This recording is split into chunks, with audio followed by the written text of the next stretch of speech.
Boa tarde a todos.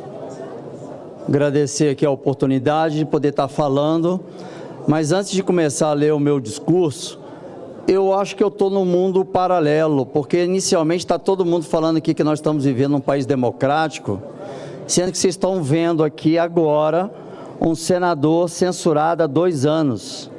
Um senador que, o fato de eu estar aqui agora, eu vou receber uma multa de R$50 mil. Eu mandei agora para todos os senadores no aplicativo do WhatsApp a decisão do Alexandre de Moraes me proibindo de estar aqui.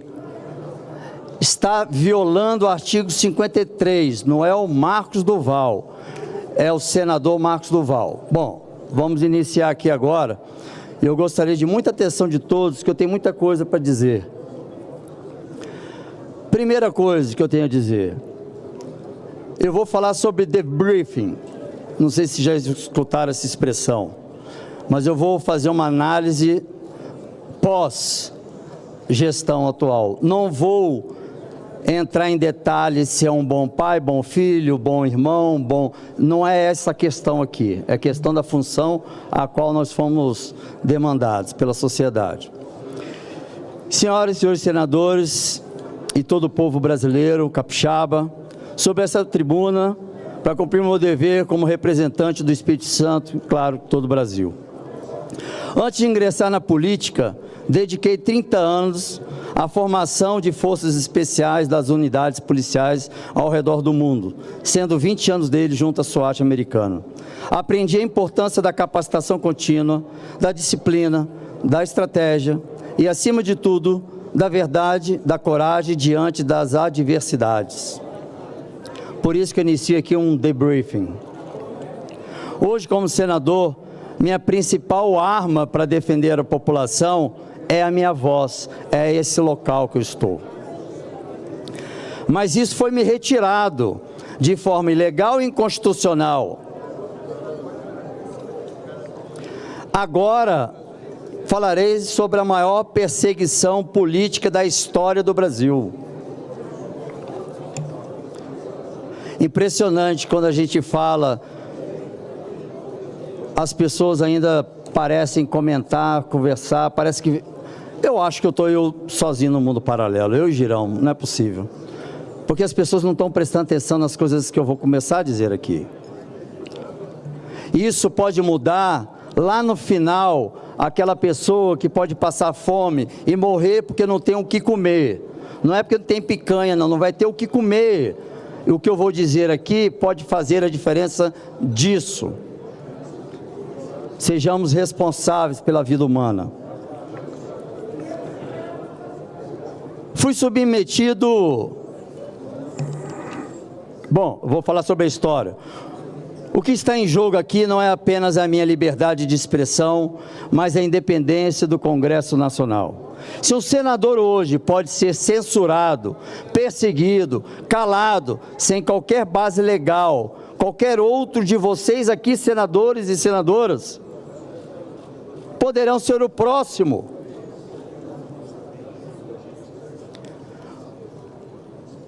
Fui submetido a medidas ilegais e inconstitucionais que ferem direitos garantidos da nossa Constituição, feita aqui, e eu vou citar algumas, que eu, como senador da República, estou ainda em censura há 2 anos.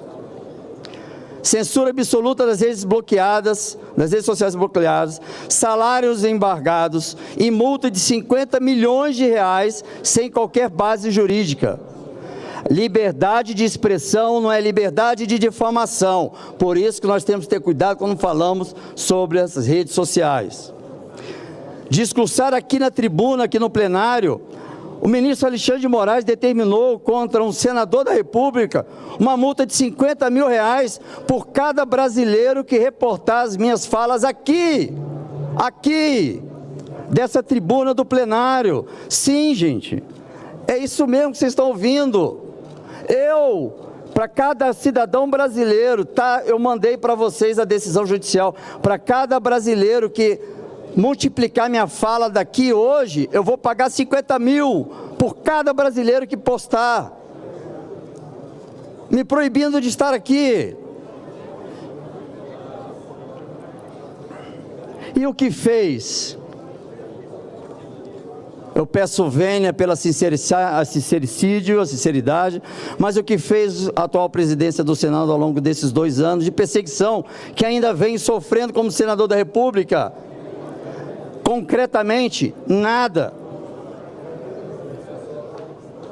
Mesmo sabendo que eu estava exercendo as minhas funções constitucionais de fiscalizar os outros poderes, e ainda como membro da comissão representativa, que muitos nem sabem que existe, o dever de investigar e convocar ministros para esclarecimentos. Foi assim que eu fiz no dia 8 de janeiro. E tem muita coisa que vai aparecer sobre o dia 8 de janeiro. A ilegalidade do ministro Alexandre de Moraes nos últimos tempos tem enfrentado desafios que testam os limites da democracia e das instituições.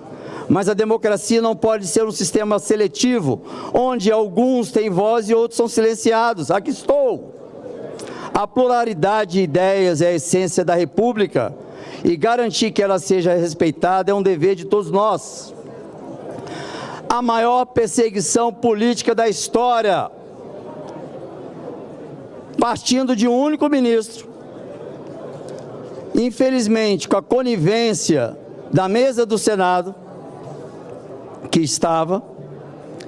Sou o único senador da história do Brasil, escutem, eu sou o único senador da história do Brasil que, enquanto exerce seu mandato, está censurado, com redes sociais bloqueadas, salários bloqueados, com multa de 50 milhões de reais, que eu não tenho nenhum mil reais, e a multa de 50 mil para cada vez que eu estiver aqui nessa tribuna.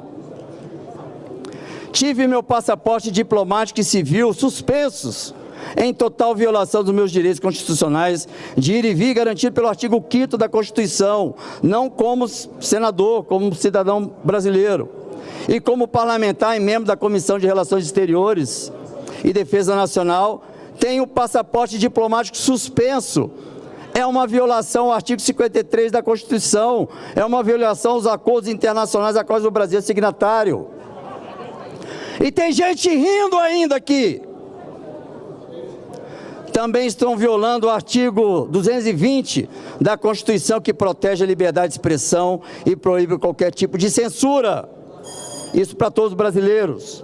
E mais, meu gabinete aqui no Senado, minha residência particular, o apartamento funcional, foram invadidos por ordem de um único ministro, sem um fato determinado, sem uma denúncia formal e contra a recomendação da Procuradoria-Geral da República, que proibiu. Mesmo assim ele invadiu.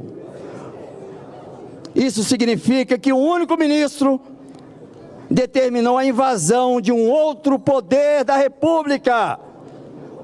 Parem e pensem da gravidade da democracia, que nós não estamos num país democrático. Está aqui um senador censurado. Pare de falar que nós estamos numa democracia. Que hipocrisia! E ainda restam dúvidas sobre a gravidade da censura que sofro. Basta olhar para o que aconteceu com a minha candidatura à presidência do Senado. Ninguém sabia. Eu fui candidato, eu coloquei meu nome em dezembro, 19 de dezembro do ano passado. Fui o primeiro a oficializar minha candidatura. E só ontem, através da TV Senado, os meus pares souberam que eu era candidato. Isso é democracia? Ninguém, a imprensa não sabia, ninguém sabia. Isso é democracia? O artigo 53 da Constituição é claro: parlamentares são invioláveis civil e penalmente por suas opiniões, palavras e votos. Mas a Constituição continua sendo ignorada. O Senado precisa reagir. E essa perseguição, eu vou mostrar para vocês, senhores e senhoras senadores. Não se trata mais de direita, esquerda, governo, oposição. Trata-se de algo maior, que é a defesa da democracia e da Constituição. Democracia e Constituição. Nada mais do que isso. Nós temos, qual é o prédio principal? É o Congresso. Na construção de Brasília já deixou o recado. Aqui é a casa do povo, é aqui que legisla. Ponto, está na Constituição, não é eu que estou tentando convencê-los, é só ler a Constituição. Se permitirmos que um senador censurado, perseguido, amanhã, como eu disse, pode ser um de vocês, e eu não vou apoiar, mesmo que seja de oposição, qualquer tipo de censura e qualquer tipo de perseguição política, que inclusive perseguição política, que é claro que o ministro Alexandre de Moraes está fazendo com a direita, é crime contra a humanidade. O Tribunal Penal Internacional, no momento certo, tornará isso público, e outros órgãos que mais à frente, se eu tiver tempo, eu falarei. O que estamos presenciando hoje é a ditadura da toga, que, infelizmente, contou com a conivência da atual gestão do Senado Federal. O Congresso precisa retomar seu papel e defender suas prerrogativas, e a separação entre os poderes é fundamental, o respeito e a harmonia entre os poderes. Eu não estou aqui dizendo que vai ter vingança, não. Nós precisamos seguir a Constituição, ponto. Transparência no voto, direito de voto. Mas antes de falar sobre o direito do voto, eu vou mostrar para vocês todas as violações dos meus direitos feitas pelo ministro Alexandre de Moraes. Pode filmar, pode tirar foto.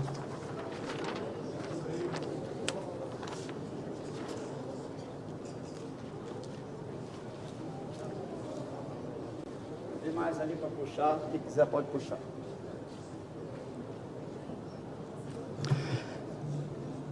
Cada folha dessa é uma violação ao direito de um parlamentar. Aqui não tem nada sobre o 8 de janeiro, não tem nada sobre perseguição de presos políticos, tem apenas de um senador da República, que hoje, coincidentemente, chama Marcos Duval. O artigo 1º, parágrafo único da Constituição, estabelece que todo poder emana do povo, que o exerce por meio de representantes eleitos. Se o poder emana do povo, então o direito do povo de saber como seus representantes, é direito dele saber como a gente vai votar. A liberdade de expressão garantida pelo artigo 5º, parágrafo 4º e o 9º da nossa Constituição assegura o direito de divulgar o próprio voto, pois se trata de um ato político e não uma decisão privada. Portanto, o direito de tornar público o voto para a presidência do Senado é constitucionalmente garantido. Qualquer tentativa de impedir isso viola a supremacia da Constituição e é um ataque ao princípio republicano. Aqui eu quero agradecer aos 41 senadores, eu vou fazer questão de ler cada nome. Quero expressar aqui minha profunda gratidão aos senadores que tiveram a coragem de se levantar contra as liminares ilegais e inconstitucionais impostas contra mim, defendendo não apenas a pessoa do senador Marcos Duval, mas a própria Constituição Federal, especialmente o artigo 53, que garante a nossa imunidade parlamentar. Esses senadores demonstraram compromisso com a democracia e a separação dos poderes e a defesa do mandato parlamentar.